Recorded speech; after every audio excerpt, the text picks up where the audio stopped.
Aspinall's a freak. Even Francis, who's like the greatest, scariest power striker I've ever seen in the heavyweight division. No one's scarier than Francis. Francis does not move like Tom Aspinall. Tom Aspinall is significantly faster than every other heavyweight. But Jon has been used to fighting guys like Alexander Gustafsson, guys who are really fast at light heavyweight. So the speed is not going to be as much of an adjustment. He fought Lyoto Machida. Machida was a lightning bolt, man. And he caught Jon a bunch of times. But then there's the thing of getting caught by Lyoto Machida is not like getting caught by 255-pound Tom Aspinall. What's up, fight fans, and welcome back to the channel. The MMA world is buzzing, and a huge part of that is thanks to Joe Rogan, who recently laid out some explosive thoughts on the heavyweight division, specifically regarding Jon Jones and the phenomenal Tom Aspinall.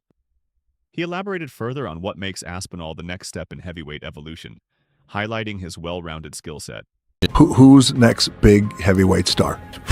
Tom Aspinall, the guy who Of just course, won just the won. interim title. He's phenomenal. And he is, Yes. again, the next the next advancement of the evolution of the sport. How so? Well, because he can do everything. That guy's got elite jiu-jitsu. He's got elite takedowns. His Yeah. striking is outstanding. Like, I've seen a lot of heavyweight. Even Francis, who's like the greatest, scariest power striker I've ever seen in the heavyweight division. No one's scarier than Francis. Francis does not move like Tom Aspinall. Tom Aspinall is significantly faster than every other heavyweight.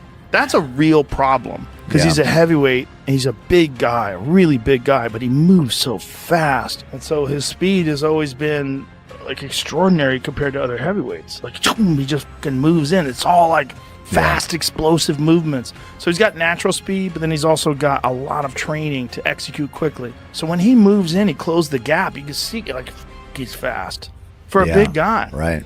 I want to see it so bad. Jon was shitting all over Aspinall, saying that I he think was that's a lucky. bad way to go. He was lucky that he blew his knee out with Curtis Blades because Curtis was teeing off Doing on him. well. Unless Jon avoided him, unless Jon used his wrestling to avoid exchanges, you know what that's all about. Correct. It's called the Shop Shutdown. Shop shut down. I saw a 7-part They did with series on Cyborg. it. Yes. The Stipe fight, which is just like, it's a weird thing. Aspinall's an athlete, man. He's such a good athlete. Freak athlete. Very fast. Very fast for a heavyweight. So fast. Yeah, but And- we felt the same way about Cyril Gane. Yeah. But Yeah, but Cyril Cyril Gane Gane is- doesn't have wrestling, doesn't have jiu-jitsu. Aspinall's like legit on the ground. Black belt. Very legit on the ground. So legit that dad- his dad owned a jiu-jitsu Yeah. gym. His dad's a black belt. He started doing jiu-jitsu at 2. Yeah, I'm interested to see how Aspinall is past the first round, right? Because we've seen him. Right. He looks so Right. fast. He Right. looks, and you're like, nobody moves like him. He looks like a younger Kane. Right. But he just keeps knocking these guys out so quick. So I'm like, let me see him past the first round to see if he has that cardio as well. The conversation inevitably turns to Jon Jones. One of the undisputed greatest of all time, Jones is slated to return, but the question of against whom, and for what purpose, hangs heavy in the air. Will he fight Tom Aspinall? Some are skeptical. He's one of the greatest of all time. He's gonna come back. He's gonna fight Tom. Yes. You don't think so? No. Really? For what? For glory. He already has the glory. Yeah, one more glory before the lights fade. Yeah, Jon's a conqueror. he's the best of all time. No one Yeah. can say the opposite of that. He's the best. He's fucking terrifying. Jon Jones is the heavyweight champion. He's an incredible fighter. You know, he's incredible. He's one of the greatest of all time. I don't think he can hold a candle to Tom. I think Tom will do the same thing to Jon Jones as what he did to Martin Tybura. I don't think there's anyone that can stop Tom Aspinall. He's that good. He's that switched on, and he's just a great guy as well. Jones is a master of adaptation, with unparalleled fight IQ and a history of dismantling feared opponents. But Tom Aspinall brings a different kind of threat. Technical, fast, explosive, and incredibly well-rounded, moving like a much lighter fighter but hitting with devastating heavyweight power. The age and mileage on Jones are also becoming significant talking points, as Aspinall himself pointed out when discussing the matchup. Aspinall stated, In my opinion, if you look at his body of work over the last 15 years, he's like as close as you can get to perfection as possible. He's like 37, 38 years old, but not only that, he's got 1,000,000 miles on the clock. So he's got a lot of damage on the body. He's took a lot of shots to the head. And that's not me saying anything negative about it. That's the reality of it. And I'm sure Jon Jones is aware of that. And he's fighting one of the most concussive punchers in UFC history. And I just think I can exploit it. Like, I think to get out the way of me for 25 minutes at this point in his career without getting hit once, and that's all I need is just one, I think that's going to be very difficult for anybody. gain idea. He was the one who delayed and delayed and delayed till Francis was out the fucking door. He could have fought Francis a long time ago. If he'd just taken the chance of going up the heavyweight earlier, we could have had him versus a prime Cain Velasquez. Cain Velasquez was 240. Jon Jones is 260, 265. And you're telling me Cain Velasquez was too big for him? What a load of shit. Stipe Miocic could have fought him in his prime, another one who was no bigger than Jon Jones. So when he's giving it the big and being like, oh, well, people always think someone's going to come and dethrone me. And yeah, I get the narrative. That was the way at light heavyweight. There was always that next guy coming up. But you ain't never fought an animal like Tom Aspinall, who is as quick on his feet, who has the speed that he does at 260 pounds, who has the heavy hands that he does. You have never been in there with a beast like that. It's just not happened. I'm not saying that means Aspinall wins, but for people to do the Tyson Fury thing of going, oh, well, he's always won, so therefore he always will win. Tom Aspinall, for his part, has been vocal about his desire to fight for the undisputed title and has directly addressed Jon Jones and the UFC. He feels he's being made to wait unnecessarily. An appearance on Demetrius Johnson's YouTube channel. It says, I've been inactive for nearly a year, and I'm just being told to wait. I don't care about fighting Jon Jones. I just want to be the undisputed champion. Jon left a comment saying, shut your mouth and do as you're told. This has fueled the narrative that Jones might be ducking the fight, an accusation Jones himself has addressed. Jones responded to critics by saying, I see quite a few people in here calling me a duck. I'm a duck. Call me a duck. Call me a chicken. Call me a goat. Call me a dog. I'm not in high school anymore, guys. But the perception of Jones holding up the division and Aspinall's rightful shot has led to strong criticism, not just of Jones, but of the UFC's handling of the situation.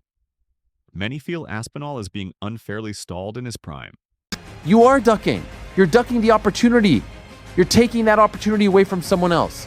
You are robbing someone else of the same opportunity and the same dream that you have already realized and lived. That is selfish. That's not how the game works. And so it's on the UFC to make the call. Make the call. And you know what? They may have already made the call.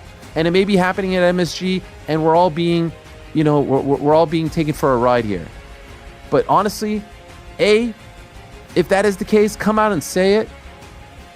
And please tell Tom Aspinall, for the love of God, because by the time that fight happens, if it does happen on that day, it's going to be a year. We're approaching a year since his last fight, and that fight lasted 60 seconds. It is a travesty.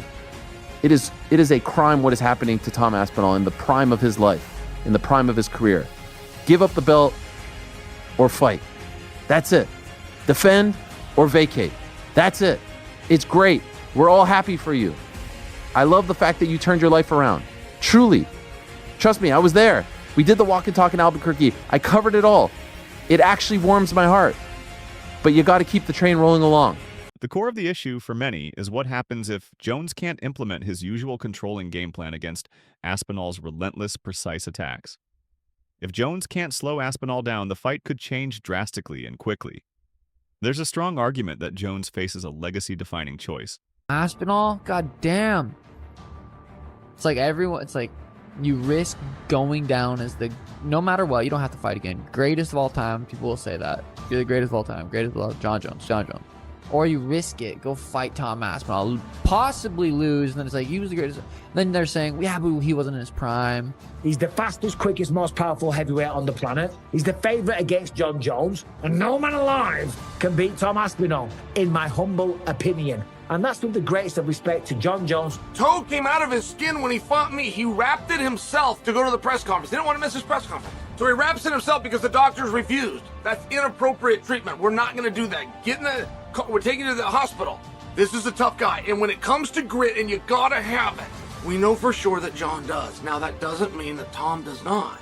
But we don't know that. And we don't know that those punches are as hard and as fast with equal accuracy. Reality is, Jon Jones is now the undisputed heavyweight champion of the world. And when he fights Stipe Miocic, and if he is victorious, then he has to face Tom Aspinall next. This is just the way the world works, okay? And if he refuses to fight Tom Aspinall next, then we got to start having a serious conversation as to whether or not this man should be stripped. Jon is the undisputed champion of the world.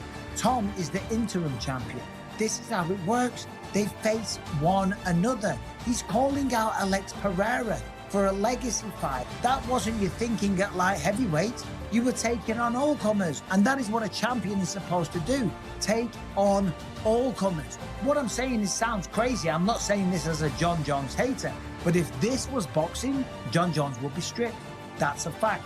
Despite the growing momentum behind Aspinall, some argue that Jon Jones is being underestimated. His legendary fight IQ, reach, unorthodox style, and defensive genius still make him one of the most formidable fighters ever. His ability to game plan specifically for opponents is unparalleled. By Jon Jones picking his fights. Aspinall is very talented. Legacy-wise, Pereira is a good fight for him. I think Jon has gotten better. He shut out the longest winning heavyweight champion there was. I mean, do you think Tom Aspinall and Jon Jones will actually fight? I think they will. Do you think the Aspinall-Jones fight happens? It's got to happen. How do you think that plays out? I'll be honest, Tom's a friend. I love Tom. He's one of the coolest dudes in the whole of MMA. Even though Jones is getting old, I just can't pick against Jon Jones. I've been watching Jon Jones since 2010.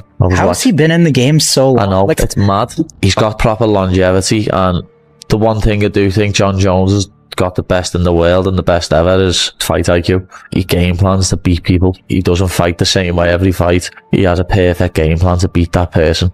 As much as I love Tom and I want Tom to win, I couldn't pick against Jon Jones. It's just something I couldn't do.